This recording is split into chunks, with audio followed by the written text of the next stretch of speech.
This is an ABC podcast.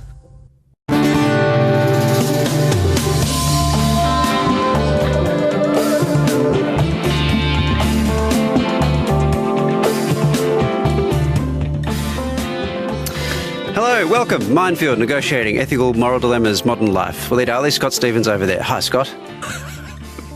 Well, I just thought it'd be brief today. Did you just take out all of the verbs? Yeah. But see, now the time I saved doing that, you've just spent. I was trying to be efficient, but anyway, sorry about that. So I should say, the reason you were trying to be efficient is we're both very excited about the guests we have on the show. We're, I think, both a little bit excited, or kind of intrigued, I think, by the topic that we're tackling. The reason you're being efficient is because we want to bring the guest in as soon as humanly possible. Is that the phrase we used before we just went to air, Waleed? Yes. Ironically, we've now taken the most inefficient route to get to the topic. We have. Let me try to set things up this way. Okay. It may or may not work, and then let's just go for it.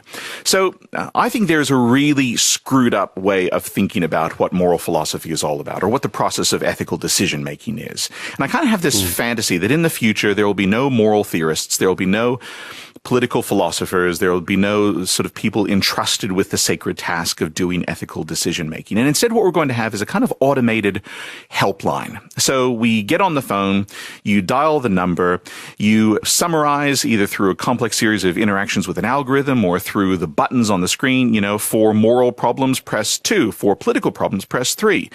And then once you narrow down what your problem is, then you be given a series of options. For the deontological solution to your ethical problem, press 1.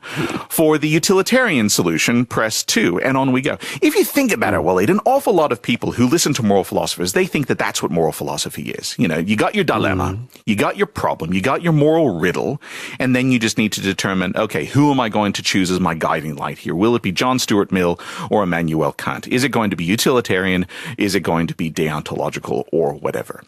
I just think that's such a bogus way of thinking, both about moral decision making, but also about the process of moral deliberation and reflection. And every once in a while, a topic comes up, I think, on this show that as soon as you introduce the topic and as soon as you try to apply the different moral theories to it, you can just feel none of them quite being able to get their hands around the issue. You can feel the limitations of all of them when it comes to the particular topic. And it's in those circumstances, I think, that you suddenly discover that the topic that is at hand goes to the heart of our most fundamental commitments, of what we understand good, flourishing, human and other lives to be, what it means to live in conditions within which human and other biological flourishing is possible. And it seems to me, Waleed, that we've got one of those topics today. You try to run it through the utilitarian, Kantian, whatever spectrum, and you're going to end up with virtually nothing. And you end up using the topic to evaluate, well, moral theory itself. How's that for an intro? That's a hell of an introduction. I'm trying to think about why you think that's the case. I'll let you grind that out. But tell us what the topic is, and then I want to see how that'll happen. So the topic is, let's just put it genteelly, shall we? The topic is relational robots. And no one can see me. I'm using air quotes around relational robots. So these are robots. Say what you mean, Scott. Say what you mean. Well, no. I'm saying what I mean.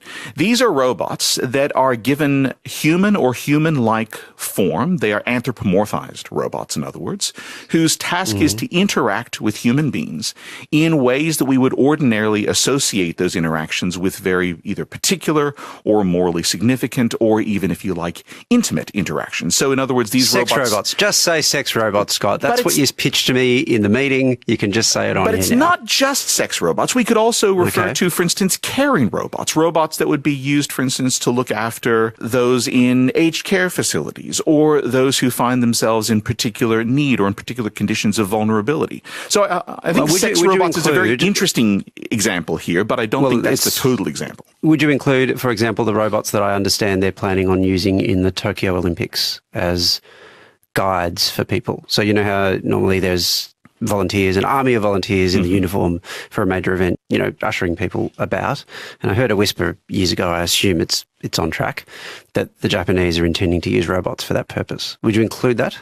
Well, given the fact that Japan's hard line on immigration means that they're going to run out of workers in the very, very near future, and that the only solution to a dwindling workforce and an aging population is going to be a whole population, if you like, of robot workers, that probably looks to me like more of a demographic mirror. Right, but they're performing a relational task, right? Yeah, no, but they're performing a service, and I think that's where things get really different. They're performing... Oh, hang on. Is the carer at an aged facility not performing a service? No, they are not. They are filling in as moral agents in terrain that other people have abrogated or the terrain that other people have evacuated. Okay, so at what point does a service become an act of moral agency? Exactly right. Well, no, go on, answer it. Don't say my question's right. I mean, that is the most... There are tasks that are characterized by particular degrees of vulnerability, that have certain sensitivities and obligations built into their very operation, that demand a degree of tact, that demand a degree of sensitivity, of responsiveness, of real-time self-renunciation, and of accommodation to the limits of another person. There are particular tasks, in other words, that are peculiarly human, and you cannot put anything else in those roles. And the very reduction of those roles, I think, to services that need to be performed by a low-paid workforce, for instance, is itself a form of high moral betrayal. Okay, all right. So what if instead of the cases you mentioned, we were talking about an anthropomorphized surgical robot? I mean, there are all sorts of...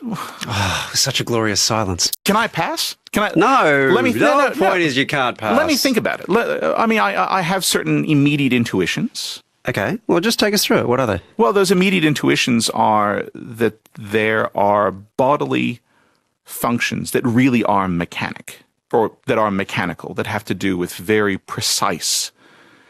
right, as in the surgeon operating on a organ or something like that. Yes. You're saying that, okay. So there's a mechanical precision. Yes, and that there are already forms of augmentation that are used. For instance, screens or very, very long tools that might steady, supplemented tools that might steady surgeons' hands. They already use robots, don't they? That I don't know. I think they do. They're just not anthropomorphized.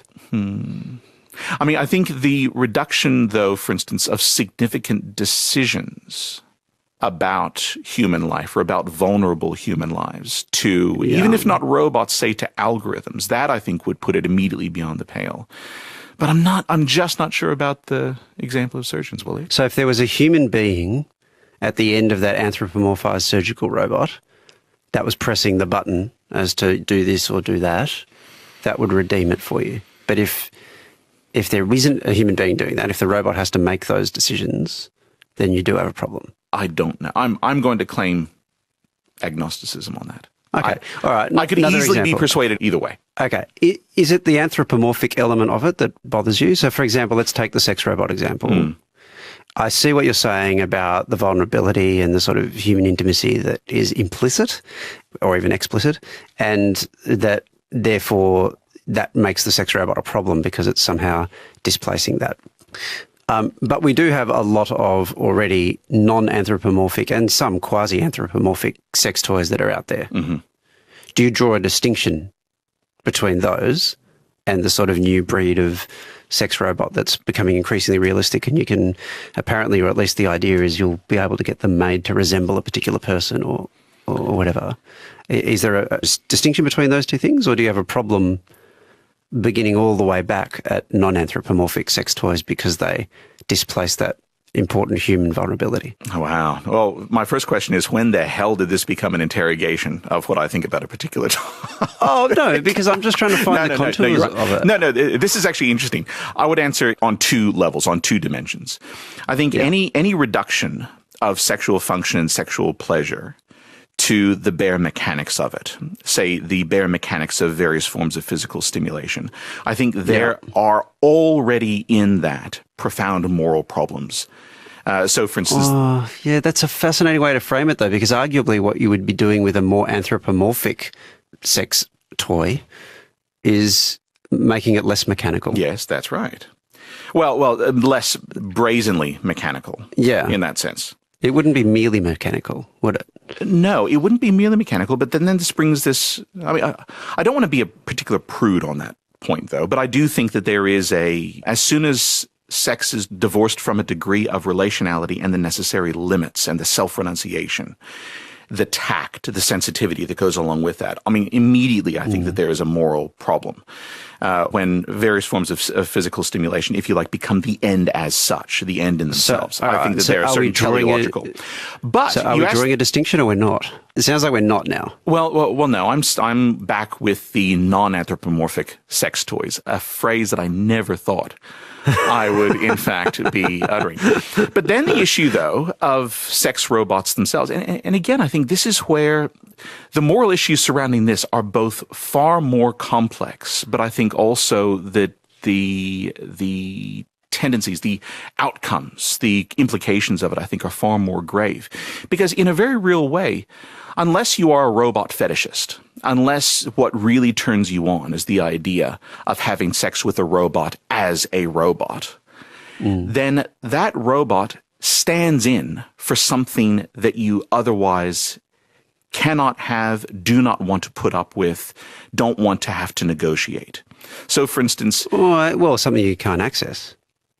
Or something that you can't access. That opens up a whole different thing. For instance, would we say that's a provision of sex robots to prisoners, for instance, as a way of alleviating a degree of tension and reducing levels of, male-on-male aggression or whatever? Is that something that we would hold out as a feasible possibility? I guess the problem is that when you have an anthropomorphic robot, that robot is similar enough to a human being that there is an association of that robot with a human being, which it seems to me cannot then help but have a kind of habituating effect on the way in which one either thinks about or deeply fantasizes about the way in which I wish human beings were with me in the sexual act, or the sorts of things that I wish I could do without the qualms, without the need for tact, sensitivity, vulnerability, whatever. So they would order. Right. So there is a habituating element to that. It's about moral formation at that point. That's right. So yes. What it sounds like you're saying is that because you remove the vulnerability for the situation and the intersubjectivity from the situation, which is perhaps the more relevant concept, isn't it? Because it's about the give and take. But if you remove that, then you create a new sexual ethos that is devoid of those very ideas. Or it allows an unchecked unwillingness to allow what I want in sex to be checked by the limitation of another human being, to be unchecked just to the extent that it is then allowed to, if you like, reign freely. Which means that when there's no longer a robot involved, problems arise. That's right. And I actually think, incidentally, insofar as, this is going to be very controversial, it's taking us outside of the particular topic that we're talking about, but paying for sex, for instance, what one is paying for, it seems to me, certainly in very deep, and I think to my mind entirely accurate, feminist criticisms of sex work, what one is paying for is the ability not to be sensitive, not to have to engage tact, skill, vulnerability, intersubjective sensitivity, and so forth. So, I mean, that for me, there's a cognate moral question here, but it's, I think, a relevant one. All right. This is The Minefield. You can listen to the show on RN. You might be doing that right now. Or you can catch us anytime on your robotic device. It could be the ABC Listen app, or you could be subscribing to our podcast, which has extra content because we keep rabbiting on at the end of the radio show. And you can do that wherever you subscribe to podcasts. Scott? Well, our guest, and I don't know, I have this kind of idea that it would be great to one of these days make him blush. Rob Sparrow is one of my favorite philosophers in the world. I mean, it takes a particular type of intelligence and brilliance to engage, I think, with incredibly current seemingly inevitable technological questions, but in a way that would have been recognizable to someone like Immanuel Kant and John Stuart Mill. So, Rob, thank you so much for joining us on the Minefield. He's the professor in the philosophy program at Monash University. He's also chief investigator in the Australian Research Council Centre for Excellence in Electromaterials Science. Also at Monash. Immanuel Kant wouldn't have had any idea what that means, Rob, but, I'm glad you're here. Hello, Scott and Waleed, and thanks for those kind words, Scott. So let me begin. Waleed's just run me through the ringer. Let me kind of do something similar to you. Would it be wrong for a person to rape a sex robot? So I think it would say something pretty depressing about them, and I think it depends on how many times they do it, and I'm also interested in what would provoke someone to design a sex robot so that people could rape it. So I do think there's. What do you mean by that, Rob? How would you design a robot that was made for that? So there's a tricky question when it comes to social robots, which is whether they pose any limits on our behaviour or whether they try to impose any limits on our behaviour. I remember having a conversation with one of the designers of the Sphero robot, which is a little robot toy. It's essentially a kid's toy. And this designer was saying they really agonised over what to do when kids started to be cruel to it. For instance, when they started, hitting it and kicking it, and whether or not the robot should try to stop that behaviour or shape that behaviour. So a similar question arises if you're building a sex robot. Should it at any stage say, look, I don't want to do that? And of course, the moment it says no, then there's a possibility of someone ignoring that, and that would be rape. Indeed, that would be a representation or simulation of rape, because I'm not imagining a future where these things are conscious or thinking or wake up in any way. I'm imagining a future in which people design robots of the sort that we see now, but shaped like human beings. And then if this thing says no and someone ignores it, it looks like a representation of rape. And of course, the designer might play along with that. The designer might say, look, there's a market for people fantasizing about rape. I'm going to build a little scenario into my robot that enables people to experiment with or enjoy a fantasy of raping someone. And I guess I'm interested in what that would say about you if you did that or enjoyed it. Is there something different about, what am I asking here? Is that the same concept as the enactment of a dark fantasy?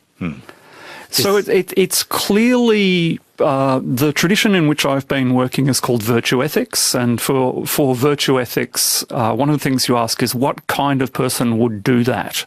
Or what would a moral exemplar do? So it does evaluate not only our behaviour but our desires, for instance, because you think of a gentle person, for instance, isn't fantasising about disemboweling people all the time. So there is an element here of being willing to talk about the moral evaluation of fantasy. So yes, if someone is spending a lot of time fantasising about raping people, for instance, at some point I think we're going to start to feel that's relevant to the sorts of things that we say about them.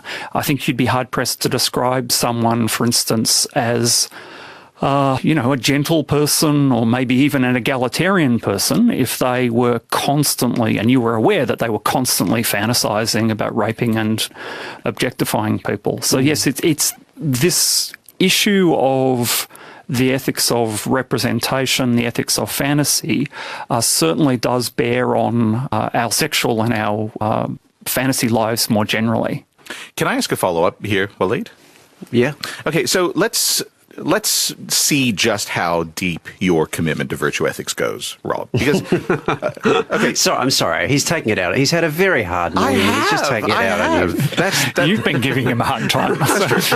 Okay, so a robot that was treated abysmally in a manner. I mean, I'm even sort of wary about calling it sexual violence because I think that sex itself presumes, unless you just want to describe it as a mechanical act, and there's already kind of intersubjective or relational dimension to it. So a person who simulates or who enacts a form of what could reasonably be described as sexual violence upon a robot, they're not harming the robot. Okay, so I'm already in a kind of utilitarian calculus. There's no damage being done in the sense of injuring the sensibilities of something else.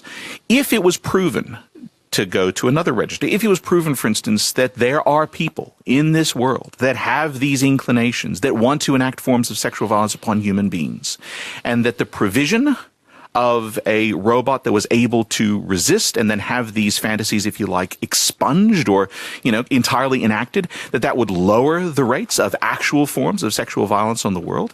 And if he was then, sort of demonstrated that, like in the endless debate about violent video games, that there is no necessary correlation between running around shooting people on video games and running around shooting people in real life. And in the same way, there's no real correlation between wanting to enact a form of sexual violence upon a robot and, then doing that to somebody else. Would it still be the wrong thing to do? I certainly think that you would need to weigh that calculation carefully. And look, one sort of little mental exercise to do here is to imagine that one of these robots is shaped like you, as in fact modelled on you, and then you learn that someone goes home perhaps one of your co-workers goes home from work and gives it cigarette burns or rapes it. Now, I don't think you need to feel that that person is more likely to assault you to be disturbed by that, or to think that perhaps there's something wrong with them doing it. So, it's curious here, the asymmetry between people's intuitions about sort of gender and race here, for instance. So there's a lot of violence against women that people tolerate in our popular culture and in people's fantasy lives, that if it were racialized, people suddenly start to back away from very, very rapidly. So we're talking about meaning here. We're talking about a world of meanings and not just consequences. So yes, you can worry about what this will do to people's behaviour in the future, but even if, as you say, it's not going to shape their behaviour in the future, you might still say, well, look, in the realm of meaning, they're expressing something, or they're saying something, or they're communicating something, and all of those have moral significance. Or they're purging something. Well, it is. I'm struck here by how people will simultaneously say, we think these things are sort of causally inert, that they're not going to shape your behaviour, but they can prevent you from acting out these fantasies. And so the moment someone says, look, someone who has rape fantasies, give them a robot to rape, that will make them less likely to rape people, you're admitting that our fantasy life shapes behaviour. And of course, once you've admitted that, it's equally possible that actually someone, after repeatedly fantasizing, craves the real thing. So it's strange. Is that? I'm trying to think. Does one follow the other? Well, there's two questions here. One, does this stuff shape our future behaviour? And here it seems to me one of the things we should be looking to is advertising. There's a whole industry of people who are trying to shape our behaviour by getting us to fantasise about things. But of course, you could say no, doesn't matter what you think about, the books you read, none of that makes a difference to your behaviour. But if you say, look, this stuff can affect our behaviour, which seems pretty plausible, then of course maybe sometimes it makes us less likely to carry out the acts that we're fantasising about. But equally well, once you've admitted that it might shape your behaviour, it's possible that it makes you more likely to carry out those acts.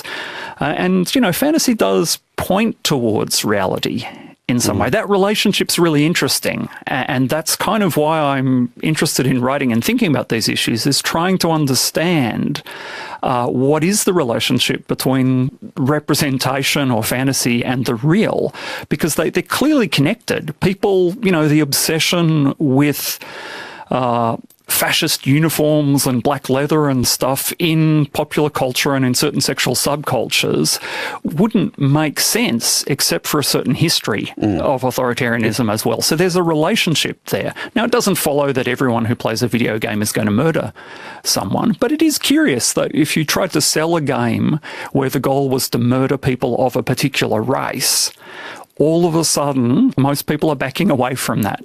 So we do, in some contexts, it's pretty clear we care about what sorts of meanings we communicate, what we desire, what we fantasize about. Every now and again, a guest comes along that renders everything we've said previously irrelevant, Scott, which is just as well then that the show's about to end. That's it for the radio portion of the show, Robert. Hang around, though, for the podcast. Your work is not yet done. You don't get paid any more for the podcast bit, but it is one of your obligations. Robert Sparrow is Professor in the Philosophy Program and a Chief Investigator in the Australian Research Council's Centre of Excellence for Electromaterials Science at Monash University. I think that is officially the longest title I've ever had to read on this show. That's it for the Minefield, at least the radio portion of it. For now, we will see you next week on the radio and on the podcast right now.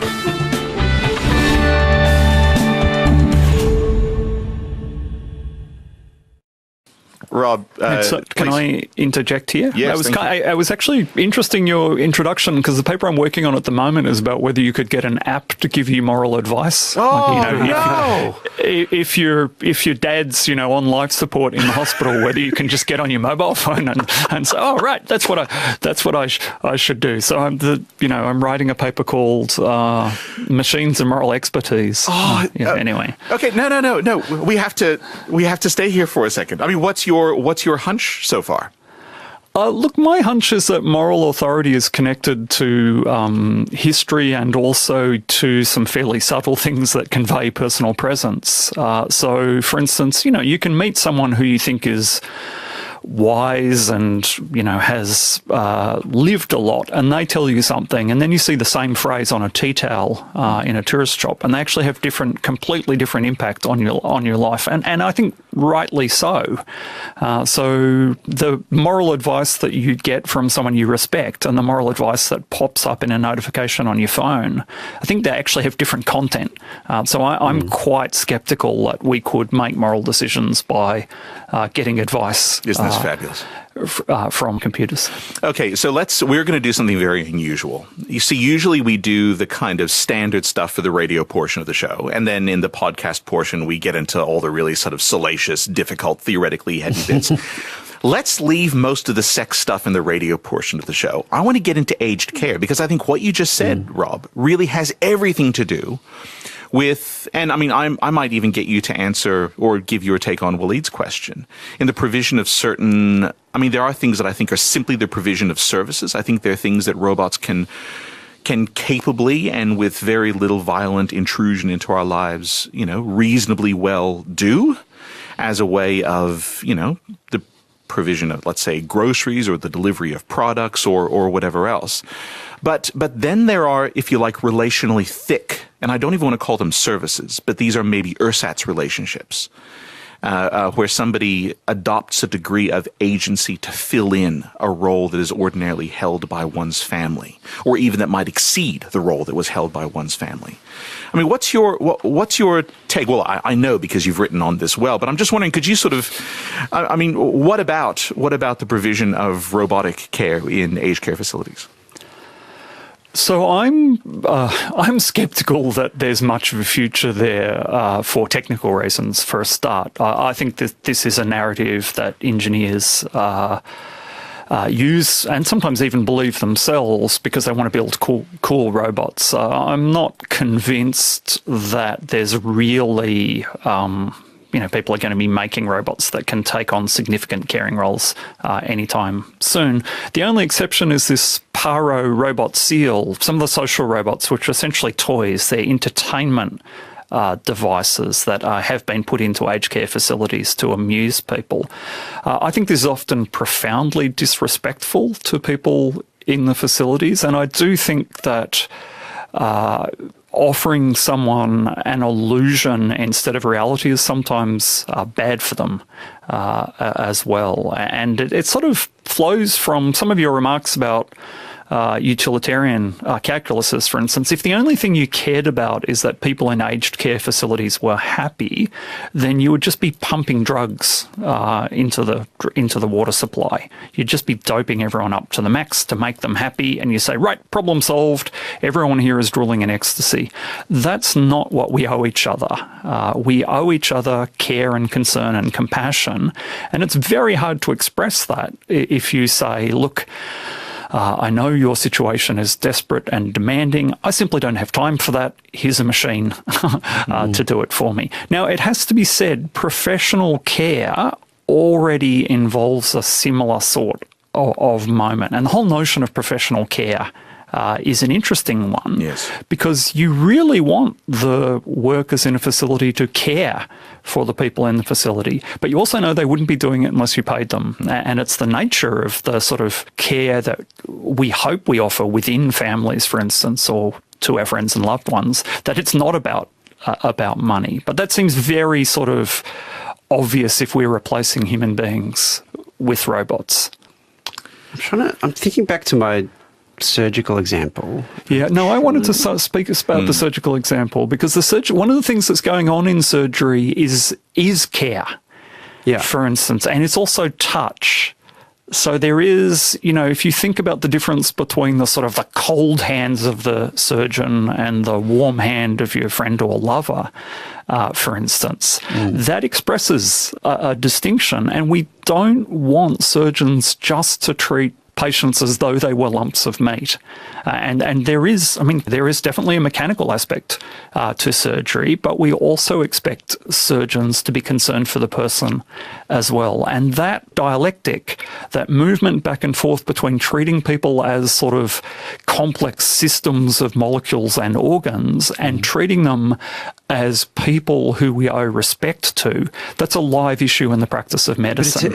I find the surgical example tricky because I think for a lot of patients, I think what you're saying is broadly right, particularly when we interact with the surgeon before or after the surgery.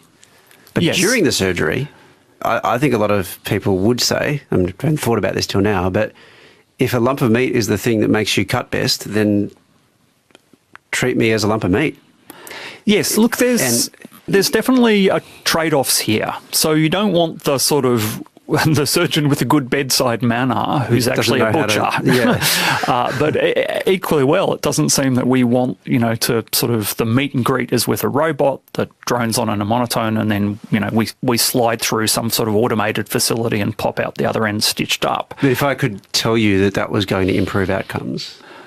Yeah, I'm inclined to point out that actually there's all sorts of evidence that the way people feel about their medical care and indeed the experience of being cared for is actually immensely efficacious when it comes to producing healthcare outcomes. But for the sake of example, at the same time though, how many times have you heard when one person is recommending a surgeon to another, look, his bedside manner is horrible, he has the world's biggest ego, he's not a nice guy, but he's brilliant.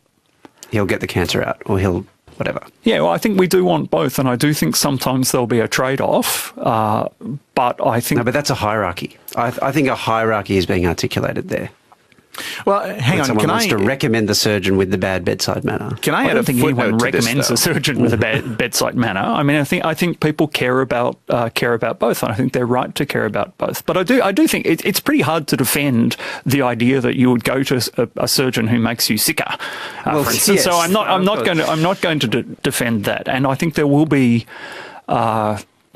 Again, we're in the realm of hypotheticals here because the real surgical robots are actually controlled by surgeons. Yes, they're extensions of the surgeon's dexterity. It's just that instead of their hands inside your bodily cavities, there's some steel arms. There's some steel arms and probes.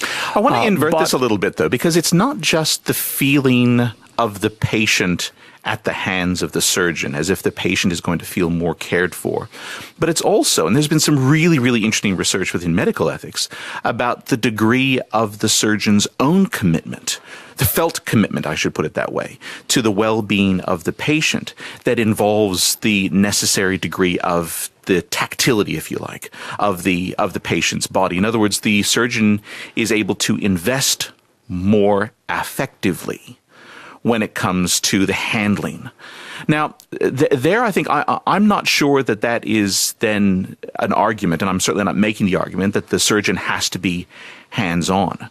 But I think that the other factor in this is what's happening to the surgeon's own subjectivity when he or she is simply using a machine to interface with the patient's body. And that's where I think the culture of the entire hospital and the role of those who are more directly concerned with the ongoing care of the patients, that's where I think that it's not just a mechanical thing, there's also a cultural, a degree of cultural formation surrounding the agency of the doctor that needs to be looked into. There's a danger here that we will think of, I mean, this is the problem with an ethics that's essentially an ethics for bean counters, which is a sort of consequentialist or utilitarian ethics. This is very hard to argue with. Someone simply says, look, your survival rate's going to be better if you go to the robot. That's quite hard to argue with and you know, to say, well, I care about, you know, these sort of namby-pamby questions of feeling and care. In reality, though, what we will see is a change in what it means to care for people into this very sort of rote consequentialist notion of getting the good outcome. And it has to be said, a lot of our technologies are driving us this way. You know, the sort of auto reply on Google, the calendar invitation that pops up that says, remind your partner of their birthday, all incredibly efficient. But what seems to be going astray here is the relationships that made that stuff valuable in the first place. So if we manage to turn hospitals into kind of patient factories where we put sick people in and get healthy people out the other end, the worry is that what that does to our ideas about care and what we owe to each other at a broader social scale might be devastating. Now, we're a long way from any of that now because you know, for something as skilled as medicine and surgery, we still need human beings. I feel like this is an iteration of the debate you can have around euthanasia. Or, Scott, did we have a conversation about pill testing that sort of evoked some of these? Very much so, very much. Sorts of themes. We're really talking about two competing notions of ethics, and the way you framed it as being counter-ethics, I think, is a major part of that. But it's very hard to escape that, particularly when you're starting to talk about questions of policy, because it's demonstrable in a way that other things are much harder to demonstrate. Again, people simply, you know, chop and change on this because there are some circumstances where people are very concerned about what we say or express or how we treat each other. And how we treat each other is not just about the results, but it's about the meanings. So if, you know, if someone pursues a policy that is effective but disrespectful to the citizenry, I think we have both intuitions. And I think sometimes we say, look, take something like spousal homicide, for instance. Okay, it's an ugly truth about our contemporary society that men murder their partners, and they do so at a really disturbing rate. If I offered a harm minimisation policy for spousal homicide, you know, advertised a service, you really want to murder your spouse, I'll help you do it with minimum stress for all concerned. Right. And I will say, you know, let's come and do some counselling, and then we'll help you painlessly euthanize your spouse, and then we'll swiftly and effectively put you into prison.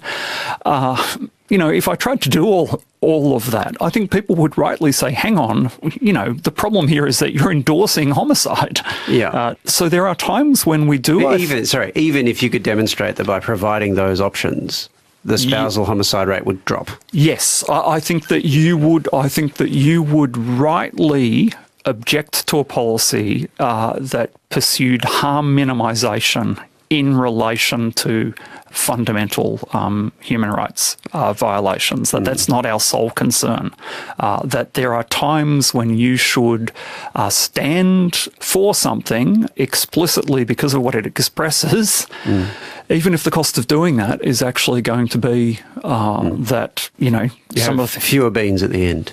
Yes. Yes, yeah. I understand. Wow. Any last words, Scott? We're about to lose the line. Well, Rob, you've evoked a number of times the notion of moral intuitions, as if these intuitions are simply givens. They're not, of course. They are shaped from the outset, but they are also intuitions. They are senses that can be dampened, that can be dulled, that can be intervened in, and eventually be euthanized. The intuitions themselves can be euthanized. Preserving certain necessary moral intuitions in a robotic age or in an automated age, that is a very high task indeed. Yeah, I think that as this AI technology is coming onto the market very, very quickly, people should be very concerned with the subtle losses that we risk as we embrace these technologies, and they should be concerned about the relationships that they have with people as they're mediated by these complex technological systems. I'm imagining a sophisticated conversation in the future of the Minefield, Scott, called Technology Good or Bad? I think we should do that show. What do you reckon? Does that work? Robert, thank you very much. It's fantastic to have you in. Thank you very much for helping us out. Thank you both. You've been listening to an ABC podcast. Discover more great ABC podcasts, live radio and exclusives on the ABC Listen app.